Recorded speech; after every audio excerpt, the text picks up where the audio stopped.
All right, let's go. My name is Jason. The channel is a chain of blocks, and in this video, I got to spend the week in Dubai at Binance Blockchain Week. The event was amazing and jam-packed with information, and the city of Dubai, absolutely stunning. And while I was there, I got to listen to and meet some of the key players that are shaping the future landscape of DeFi. So I want to take a few minutes and share with you some of my key takeaways from this event. We are here, it is day one, finally here at Binance Blockchain Week. We are in the beautiful city of Dubai at the Dubai World Trade Center. Everybody from Metaverse, NFTs, play to earn, you have obviously DEXs, everybody is here. And I'll start by saying this, 1inch does a whole lot more than you think. And if you follow this channel for any period of time, you know that 1inch is an altcoin project that we follow a lot on this channel. And after spending the week in Dubai, going to Binance Blockchain Week, but there was also ETH Dubai going on, which was more of a developer-driven conference looking for the next Web 3.0 developers, two things became very clear. 1inch is very highly respected as a thought leader in the DeFi space. And secondly, 1inch does a whole lot more than you think. Now, most of us know 1inch as a multi-chain DEX with a DeFi wallet for both iOS and recently Android as well. But they're constantly innovating, whether it be their P2P swaps or their multi-chain DEX aggregation. So I had a chance to meet and speak with co-founder Sergey Kunz, and I asked him what's coming up for 1inch in 2022. 1inch itself is it helps the traditional finance system to make the next iteration to build more efficient traditional finance system. Yeah. And speaking of that, like obviously you think this, I think this, DEX aggregation really is the future of what's happening. So speaking of the future, and what's new, what's coming in 2022 that we can be excited about with 1inch? So to 2022, we are building a new protocol which solves huge problem additionally in DeFi space. And actually, our team is a kind of fast moving, mission-driven team, and we are releasing all the time something. So last time we released P2P swaps, for example. So for example, if I have to exchange with your tokens, I don't have to trust you. I can just use 1inch and send you a link, and you can fill this trade. I can tell you this project is very well funded, and a majority of their team is on the technical development side. My feeling is they will remain on the cutting edge as far as innovation of DeFi moving forward. Now, whether you want to go out and own the 1inch governance token or not, I think it's worth a look to go check out that 1inch application. All right, my next takeaway leads me to make this bold statement, and that is, in 3 years, Anchor will be one of the most valuable projects in all of distributed ledger technology. Now, I was really privileged to get to hear some great speakers at this event, whether it was Charles Hoskinson, CZ of Binance, Serge Kunz of 1inch, all spoke. But one of the most impactful speakers that I heard in the 3 days that I was there was a panelist named Philippe Gonzalez, and I hope I said that right, but he is head of DeFi at Anchor. And he said a lot of interesting things, but one of the things that he made very clear is this whole notion, this whole concept of passive income in crypto, in DeFi, is not going away. However, it's going to change slightly, and we're going to have this shift from what we have right now, which is this high risk, high reward, sometimes yield farming that's going on, to a shift of more of a liquid staking. And liquid staking is where you can actually stake your tokens on or for a layer 1 protocol, so whatever it is, whether it's Cardano or Polka, any protocol, Ethereum, that requires staking, you can go and stake your tokens. However, you don't lose access to that liquidity. So imagine being able to go earn staking rewards, also stake your tokens so you're participating in governance and securing the network, but you still have that liquidity to go and earn additional rewards on that staked income. And that's actually only one of the very exciting things happening with Anchor. I got a chance to speak with their team to find out what future innovations are coming in 2022. You want to stake Ethereum, which is not already in full production state, but you want to still stake, you can do it using Anchor. And you can put your Ethereum to our protocol, and instead we will give you a special liquid staking token, which you can immediately sell on the market instead of waiting for these tokens to be unlocked on the Ethereum 2 mainnet, which will be deployed maybe in half of year or maybe in several months. Yeah, but also Anchor have a bunch more products. We support at least 10 chains maybe, and more are coming every day. For example, one of the integrations that we made during ETH Dubai is Syscoin. Yeah, but also more chains are coming. We are very welcome for new developers. Anchor has always been an industry disruptor, and that will continue. But their recent shift from platform to protocol, I think, positions them well moving forward as a leader in DeFi. Another thing that I like about Anchor is that they're making it very easy for Web 3.0 DeFi smart contract developers to get onboarded and give them a space to learn and develop new code. And to be quite honest with you, that was the biggest recurring theme in Dubai at both events. Where are the developers? We need more Web3 developers. We need more DeFi developers. What are you looking forward to with the conference heading up tomorrow? Well, I'm personally looking for a developer. So, I'm looking forward to meeting all the great builders out here and seeing what projects they're building, especially at the hackathon, and just networking. I love having a good time. It seems like that's the theme here. Like everybody wants developers. Like everybody's looking for these Web3 developers. Like where are they? They're busy building the future. They're building the future, my friends. Like the builders of the future are here. Just how like everyone who in the 90s was in the .com bubble, right? They were building the future back then. Now we're enjoying our smartphones, all this connectivity. It's happening right now, my friend.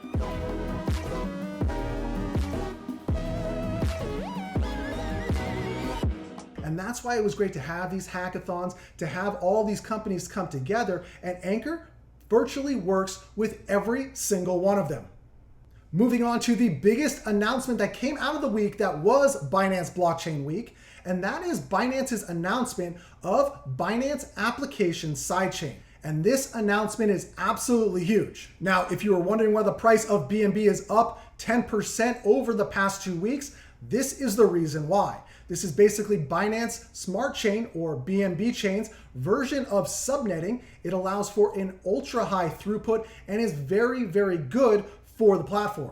I got a chance to speak to the team at BNB Chain, and I asked them what this new technology means for Binance Smart Chain. All right, we are here with Alvin from Binance Smart Chain, BNB Chain, and thank you for taking the time to talk to us today. You guys are obviously the leader, the first ones to kind of do the whole EVM thing, but as more and more chains kind of do this, what is BNB Chain doing to kind of separate yourself and keep yourself as that leader? Right. I think the key today is scalability. Today we have about 1.5 million daily active users. We are the largest blockchain by daily active users, but we know that it's not enough because we want to usher in the next billion users, right? So we are kind of we are adapting our architecture. You may have seen our release. I think it was last night or this morning. We are releasing something called the BAS, which is the BNB Application Sidechain. And what this means is, projects can actually have their sidechains that are related to the BNB Smart Chain. And what this means is you're going to have, very, very high TPS. You're going to have, fractions of 1 cent in terms of gas costs. But more importantly, the amount of transactions and projects that can come on board is going to be huge, right? This is the future of blockchain. I have always said that Binance is like the Amazon of cryptocurrency. Even if you don't think you're using them, you're probably using them without even knowing it. And another thing to note, this upgrade to Binance Application Sidechain was done in conjunction with Anchor Protocol. My next takeaway is watch out for Elrond, as they are aiming to be the blockchain of the Metaverse. And for those of you who are unfamiliar with Elrond, it is a super fast proof of stake blockchain. And look, their approach was, let's work on our own blockchain first. Let's make it super fast, super efficient, ready to go, partner with a bunch of people, and then after that, we'll worry about Ethereum virtual machine connection. And I think a lot of other chains have gone an opposite way.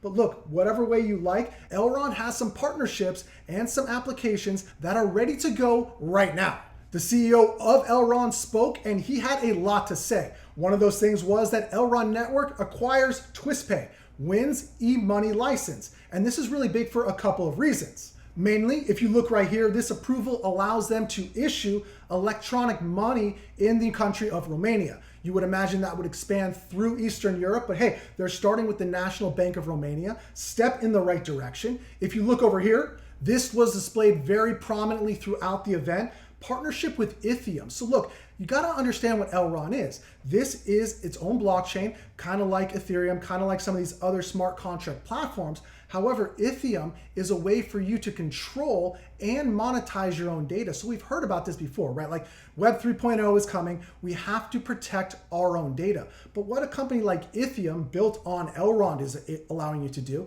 is not only control it, but hey, if anybody's going to make money on selling your data, shouldn't it be you? So if you wanted to sell to a company or specific things, you have control to do so. So I thought that was really cool. And Ethereum, you can see right here, we empower 8 billion people around the world with the means to truly own and trade their own data. So that's a really cool concept. And this Ethereum and Elrond were very prominently displayed. If you look over here, this is also very cool. Meta staking is now live. So look, they are taking, like I said, passive income to another level. And what they're doing is they're combining token staking, liquidity providing, and metaverse yield farming into one. And they're starting this out with HoloRide. And HoloRide is finally coming. We've been hearing about this and hearing about this at every tech show, South by Southwest, and all of these shows, but it's finally here and it's coming. It will be in Audi vehicles coming this summer 2022, and this is a fully immersive experience unlike anything we've seen before. It's going to allow for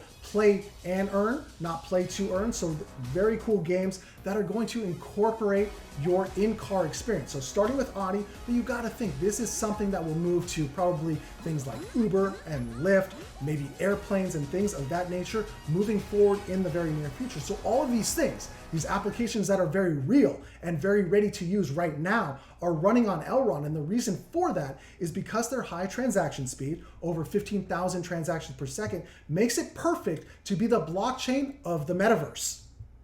All right, and a couple more things that I just want to go over real quick, having to do with DAOs and play to earn. So first off, we're all familiar with DAOs, but the DAO is changing, right? Like people are invested in DAOs. There's over 5,000 DAOs right now that you could go out and invest in, and people have the tokens. However, they're not really taking advantage of what that entitles them to. A lot of people are just investing in these tokens, hoping they get a 1,000x return on the specific token, but that's not what the purpose of the DAO is.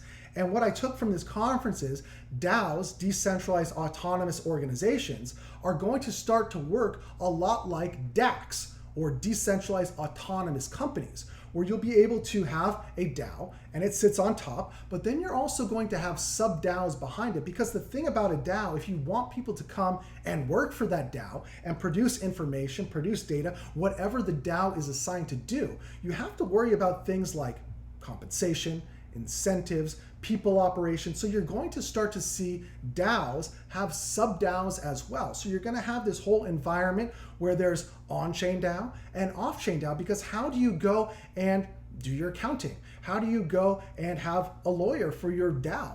How do you do all of these things which are traditional off-chain events? So it's a really unclear area as we shift from Web 2.0 to Web 3.0. But one thing is for sure, I think to be a successful DAO moving forward, you're going to have to put a lot of importance on community governance and community support. So it's not enough to come and just buy the tokens. You have to come and see what the voting is going on. You have to submit proposals, because this is what drives the DAO forward.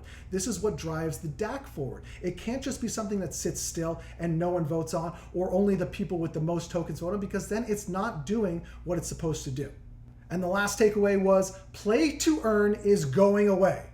It's being replaced with play and earn. So look, we all know the success of various play to earn platforms. I'll just take Axie Infinity as the main one. Look, that token went from pennies to $100, whatever it went through. However, the game sucks, right? And what I took from this conference is play to earn is not really going anywhere. It's migrating to something called play and earn. And what the difference is between these two things is companies that want to put out these games where there's going to be an earn component along with it are going to have to really focus on the gameplay. Putting out these shitty games just with an opportunity to make some money is no longer going to be acceptable in this ecosystem. So you're going to have to spend your dollars not on incentivizing people to come and play to win the money, but incentivizing them because you have a really kick-ass game that everybody wants to come and play. So I heard the CEO, creator, founder of Sandbox speak, and he couldn't emphasize this enough. He's saying, hey, we're not just trying to put out every game. We're not just trying to work with everybody. We're trying to work and produce the best content, and that's always what it comes down to. Whether you're consuming a video or playing a game, you want the best experience. So look for play and earn games moving forward where the game is put at the forefront. Maybe you don't win as much money, right, initially, or maybe you have to go through levels or things like that. But playing the game and the actual gameplay, user experience will be put to the forefront. That's all for this video. Like I said, it was an absolutely amazing week in Dubai.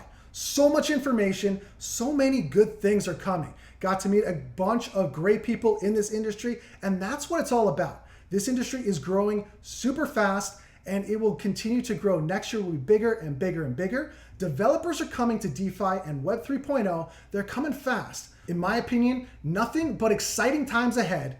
Closing out from Binance Blockchain Week, it's been an absolutely great show here from Dubai, and my key takeaway is that the future of DeFi is very bright. Until the next time, be safe